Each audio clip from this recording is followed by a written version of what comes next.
Welcome to Donmar TV News Channel. So they don't want to compromise. I just find it a little discomforting that you openly admitted that you're lying to the public. Although I know He's not lying to the public! Ano ba? that maybe you can justify it by saying it's for the greater good. Pero agad namang nilinaw ni Galvez na hindi siya nagsisinungaling. Oo nga, nag-iimbento ito. Grabe to si Grace po, talagang nilalagay yung ano eh. Yung you're putting words in his mouth. May pag ganun-ganun ka pa na nagsisinungaling. Wala naman siya sinabi. Ma'am, I'm not lying to the public. The prices that have been published in the newspaper is incorrect considering that it is not the real negotiated price. Ma'am, there is a difference between the published market. Tingnan mo ha, pag ganyan mga hearing, pagka kinorek mo sila, hindi nila ipapalo parang kakalimutan lang nila. Price in the internet. Pabida ka, madam! And the negotiated price. Bukod sa isyu ng presyo ng bakuna, posible ring ma-delay ang pagdating ng Sinovac dito sa bansa. Tanging Pfizer pa lang kasi ang nabibigyan ng emergency use authorization. At katatanggap lang daw ng Food and Drug Administration ng mga datos mula sa clinical trials ng Sinovac mula sa mga ibang bansa. Sinovac will not be delivered until the authorization will come out. Yes, sir. Bukas naman daw sila Secretary Galvez na iurong ang vaccine rollout mula sa original target na February 20 at gawin na lamang ito sa huling linggo ng Pebrero. Depende rin daw kung ma-delay ang delivery ng mga bakuna. Samantala, kinwestiyon naman ni Senator Risa Ontiveros ang email na ipinadala ni Pampanga Representative Mikey Arroyo sa FDA noong nakaraang Nobyembre. May attachment ito na naglalaman ng detalye ng made in China na Sinopharm vaccine. Pero nilinaw ng ahensya na hindi naman nag-a-apply ang kumpanya ni Arroyo na LTA Inc. para maging distributor ng bakuna. Doesn't it appear unseemly that a company associated with a sitting legislator, katulad lang po namin, may have or may come to have financial interest in a particular vaccine brand? I did not find it very unusual when he offered information on a vaccine. Madalas naman po na nakakatanggap ako ng mga inquiry sa mga congressman, sa mga mayor, governor about certain products and or certain facilities. Nagbabalita mula sa Frontline, Mean Los Baños, News 5. Grabe ito lang masasabi ko dyan sa mga yan Lalo na to dito kay Grace po, napaka-epal mo talaga kahit kailan. Napaka-trapo mo sobra. Unang-una, paulit-ulit na sinasabi ni Spokes Roque. Pareho lang nung mga binibigay dun sa bansa. Sinasabi niya pa nga, di ba, 650 to 700. Ganun sinasabi niya.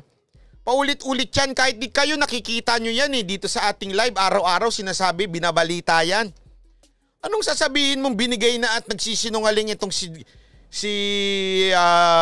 Sec Galvez na kesyo inaamin niya na nagsinungaling. Wala nga binibigay. Saan nagsinungaling doon? Grabe ka makabintang, te. It's either totoo lang Ano hong nainom ninyo? Yung totoo. Tubig ba yan o ano? Baka kasi... Baka lang. Grabe grabe talagang nakaka-irita ito si Grace po, no? Ibang level talaga. Ibang level ang kaipalan. Kasi alam ko ang alam ko matatapos na yan sa termino niya sa 2022 So ano na kaya ang tatakbuhin yan? At umiepal na araw-araw yan. Tingnan niyo, lumalabas na naman siya araw-araw. Ay nako. Ewan, kaepal nimo. Hanggang 2025 siyang senator ba? Hindi nga. Nga pala, nanalo nga. Hindi. 2019, tumakbo nga pala siyang senador, ano? Ay, nakakainis naman. Epal? Ba yan? Si Sinas, laging mayroong ginagawa, lagi na lang pinupuna. Pero pag may maganda siyang ginagawa, wala namang pumupuri. Tulad nito, Di ba kahapon, anong ginawa niya? Kahapon, nabalitaan natin na siya ay sinisante niya yung taga Makati na chief of police. Chief of police yun hindi yun yung alalay lang doon. Chief of police yun. Ito pa ngayon. Sinisante na naman niya. Binangonan. Hepe ng chief din. Chief of police ng Binangonan. Tingnan ninyo. Sibak na sa pwesto ang hepe ng Binangonan Police Station na si Police Lieutenant Colonel Ferdinand Acheta. Ancheta ayon kay Philippine National Police General De Bolsinas. Ito ay bilang bahagi ng command responsibility kasunod ng umano'y pagkakasangkot ng 4 na tauhan ng Binangonan Police sa extortion. Itinuro ang 4 na pulis ng mga civilian assets na nahuli sa entrapment operation. Anila, kasabwat umano ang mga pulis sa pangingikil sa isang lalaki para makuha ang kanyang na-impound na motorsiklo.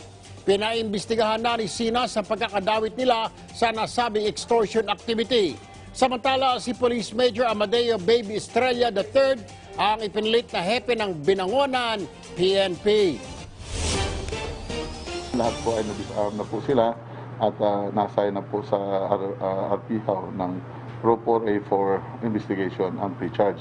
At kung mapatunayan, nakausap po ng Regional Director doon, ay gawan po ng admin case at titignan ko anong nararapat na penalty. Ayan. Alam nyo ha, tignan nyo. Ang nagkasala lang ho dyan yung mga tauhan niya. Pero sabi nga, command responsibility, kaya pati siya sibak. Isipin nyo yun? Isipin nyo yun ha. Ngayon lang ho yung nangyayari yung mga ganyan. Dati, hindi naman eh. Oh, alam nyo kasi ganito ah. Si Mocha mismo nagkwento sa akin, kinikwento niya sa akin. Alam mo babae? Oh. Bakit? Sabi niya, alam mo ba yan si ano, sa lahat ng PNP chief na, di ba, ang dami ng PNP chief na nakasama ni Mocha dito sa administrasyon na ito. Di ba kasi nagre-regular guesting po si Mocha dun sa, ano dun sa isang programa ng PNP. Madalas yan. Tapos, so marami na hong nakasama si Mocha na PNP chief. Pero pagdating daw dyan kay Sina, si Sina Su talagang sobrang, parang sundalo, yung stiff na stiff.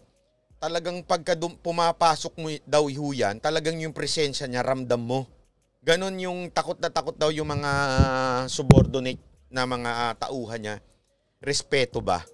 Ganyan daw si Sinas. Sabi ko nga, bakit hindi yan ang lumalabas na imahe niya? Kasi, siyempre, sinisiraan nila. Ganito naman ang ginagawa ng dilawan lagi. Tandaan niyo ito mga kababayan. Ang mga dilawan at saka yung itong mga pawok, tsaka mga komunista, yung mga propagandista nila na pag hindi na nila mabanatan si Pangulong Duterte, ang ginagawa nila, lagi nilang sinisiraan yung mga nakapaligid. Pansinin nyo, sino sinisiraan nila? Si Roque, di ba? Si Sinas, si Mocha, dahil alam nilang close yan. Sino pa? Lahat yung mga nakapaligid sa kanya, yan ang mga sinisiraan sa kanya. Kasi nga, alam nila na pag nasira ito, posibleng si Pangulong Duterte ang tamaan, di ba? Ewan ko ba? Wala akong mako-comment ko lang dyan talagang sayang. Kasi sa akin ganito lang. Hindi ko kinakampihan si Sinas ha. Hindi ko kinakampihan. Pero, dapat to tayong mga banateros, matuto tayong tumingin. Ano ang maganda at pangit ng isang opisyal? Pag may magandang ginawa, purihin natin. Pag may pangit, wag natin purihin, palpak, ganun lang. Punahin natin. Hindi dahil sa tao mismo. Ito kasi, sirain na natin, sira na to. Di ba? Halimbawa nga mismong si Duque. Si Duque pagka may mga sablay, sinasabi natin sablay talaga ng todo. Pero pag may maganda, pinupuri natin. Kadalasan lang talaga sablay. Ganun lang dapat tayo, ha? Ay, grabe meron akong gustong panoorin. Hindi ko na palabas to kahapon, pero sigurado ako nakita ninyo sa social media. Yung Kamote Rider. Alala niyo yung Kamote Rider? Hindi pala na... Ito. Papanoorin niyo muna tong Kamote Rider, ha? Grabe kasi tong Kamote Rider na ito. Nung sinita siya ng pulis, dahil dun sa jowa niyang hindi naka-helmet, galit na galit. Tapos bandang dulo, sinisisi niya dapat yung kanyang jowa. Kesyo, bakit daw dapat ang may kasalanan yung jowa niya. Dapat yun ang inuhuli. Anak ng tutsa. Ito pati jowa nilaglag. Ikaw girlfriend nito ha. Kung ako sa'yo, iwan mo na ito. Iba tama nito. Malupit. So out of emotions, burnt out ako from work, pagod, mixed emotions, mga oras na yun, hindi ko alam. I cannot get what I want na... It's just a matter of fact that is able to do. Actually, very selfish for myself din ako na lang nakikusap. Grabe, nag-English pa yung kahapon, no? You know, share. Bakit siya ka ba, Brad? Bakit ka nag-English? And I got angry. I got angry, ha? Ability of a driver that your back ride should have a protective gears. But also, that back rider, not only my girlfriend, but to everyone. Everyone. Sana, be responsible enough to back ride. Diba? Kaano-ano kaya ito ni Robredo? Bakit ganito to magsalita? Ang gulo-gulo.